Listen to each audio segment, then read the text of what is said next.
Football and food go hand in hand. Whether cheering your favorite team on with friends or watching the game by yourself, you must have an arsenal of snacks.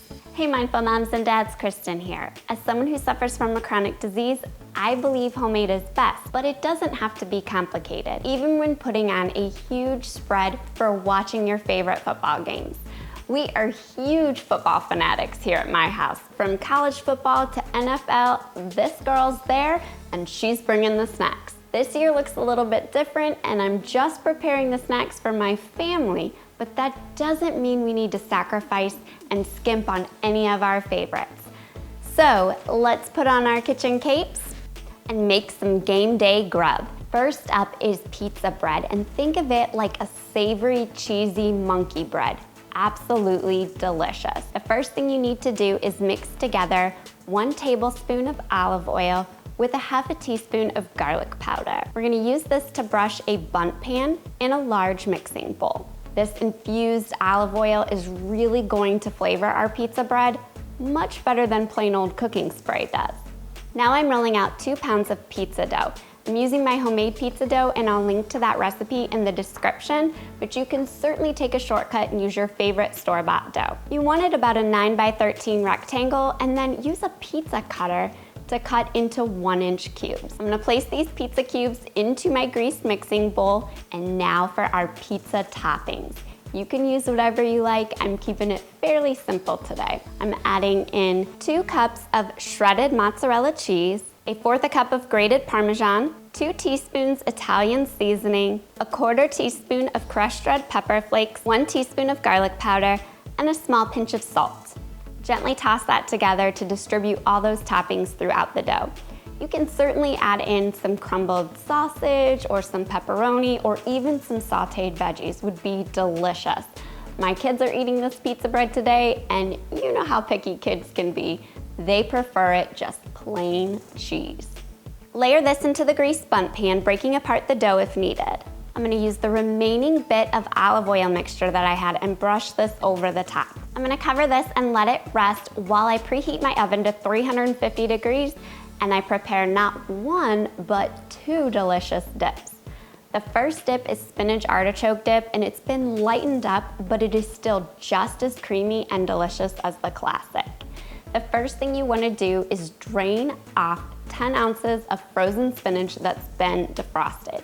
I've defrosted my spinach overnight in the refrigerator, but you can certainly zap it for a couple minutes in the microwave if you forgot to pull it out. And now my hack for draining spinach, instead of using a strainer, which can still leave behind a lot of moisture in the spinach, you wanna place it into a clean old kitchen towel. And then you can really squeeze out all that moisture, which leaves just the spinach, and it'll keep your dip super creamy and not watered down. Then to a large mixing bowl, mix together 8 ounces of softened cream cheese, a half a cup of plain Greek yogurt, and a half a cup of sour cream.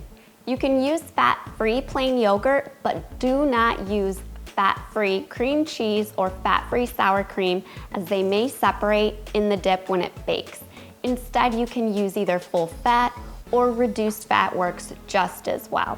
Add in the drained spinach, a half a cup of chopped artichoke hearts, 1 teaspoon of fresh lemon juice, 1/4 teaspoon of crushed red pepper flakes, 1/4 cup of Parmesan cheese, 2 teaspoons of minced garlic, and 1/4 cup each of shredded mozzarella cheese, and 1/4 cup of crumbled feta cheese. Feta and parm add so much flavor and are so rich that a little bit goes a long way, so we can cut down on the amount of cheese that we've added to our dip without sacrificing the flavor. Once it's all mixed together, transfer to an 8 by 8 or a 2-quart baking dish that's been greased and set it aside while we prepare a taco dip. Because what's a football party without a good taco dip? And this one is a keeper. My famous taco dip is made with layered of refried beans, spiced cream cheese mixture, and a fresh tomato topping, and it's truly the best. This dip again starts with 8 ounces of softened cream cheese. We're gonna add in 1 cup of sour cream and 2 tablespoons of taco seasoning. Be sure to grab my recipe for homemade taco seasoning, as it has all the good stuff and leaves out all the junk. Mix that until it's nice and combined. And then in another 2-quart greased baking dish, spread out 2 cups of refried beans. Top with the cream cheese mixture, sprinkle with shredded cheddar cheese.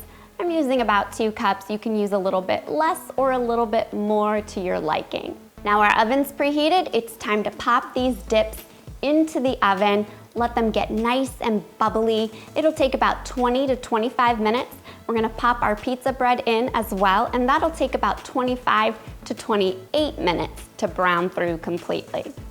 While the oven's working, I'm gonna toss together 1 pint of cherry tomatoes that have been sliced with 1/4 cup of minced onion and 2 tablespoons of fresh cilantro. This fresh topping really cuts through the rich taco dip. It's perfection. Our dips are ready. We're gonna pull them from the oven. I'm gonna top my taco dip with the tomato onion mixture. Now I'm gonna grab some chips for these dips. I'm also going to grab some pizza sauce to dip my pizza bread in, and it's time to watch some football. But if you're not fully satisfied with these 3 delicious game day snacks, be sure to catch me in my next video where I walk you through how to make Instant Pot chicken wings. I know, chicken wings in your Instant Pot. Trust me on this, they turn out perfectly. I'll see you there.